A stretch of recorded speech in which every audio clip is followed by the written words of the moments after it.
एक बार की बात है। दूर समुद्र के किनारे बसे सुंदर से द्वीप पर एक प्यारी सी सील रहती थी। उसका नाम मोती था। मोती बहुत ही हंसमुख और समझदार थी।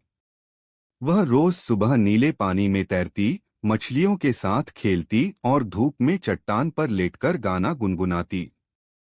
उसी द्वीप के हरे भरे घास के मैदान में एक भेड़ रहती थी, जिसका नाम था गबरू।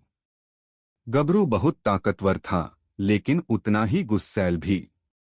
अगर कोई उसकी घास के पास चला जाता तो वह तुरंत नाराज हो जाता और जोर जोर से मिमियाने लगता।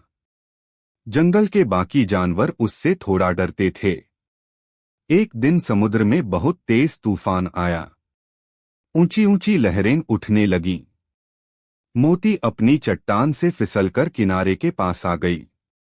तभी उसने देखा कि तूफान की वजह से पानी मैदान की तरफ बढ़ रहा है। गबरू अपनी घास बचाने में इतना व्यस्त था कि उसे खतरे का अंदाजा ही नहीं हुआ। मोती तेजी से तैरकर किनारे आई और जोर से बोली, गबरू, जल्दी ऊंची पहाड़ी पर चलो, पानी बढ़ रहा है। गबरू गुस्से में बोला, मुझे मत सिखाओ, मैं खुद संभाल सकता हूं। लेकिन कुछ ही देर में पानी और तेजी से मैदान में भरने लगा। गबरू घबराने लगा। उसकी ऊन भीग गई और वह फिसलने लगा। अब उसे अपनी गलती का एहसास हुआ। उसने डरते हुए मोती की तरफ देखा। मोती ने बिना देर किए एक योजना बनाई।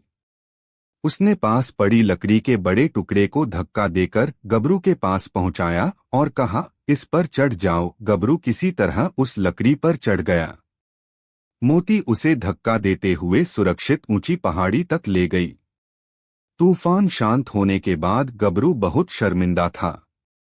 उसने सिर झुकाकर कहा, मोती, मैंने तुम्हारी बात नहीं मानी और गुस्सा किया। फिर भी तुमने मेरी मदद की। तुम सच में अच्छी दोस्त हो। मोती मुस्कुराई और बोली, दोस्ती में गुस्से से ज्यादा समझदारी काम आती है। उस दिन के बाद गबरू ने अपना गुस्सा कम करने की ठानी। जब भी उसे गुस्सा आता, वह गहरी सांस लेता और मोती की बात याद करता।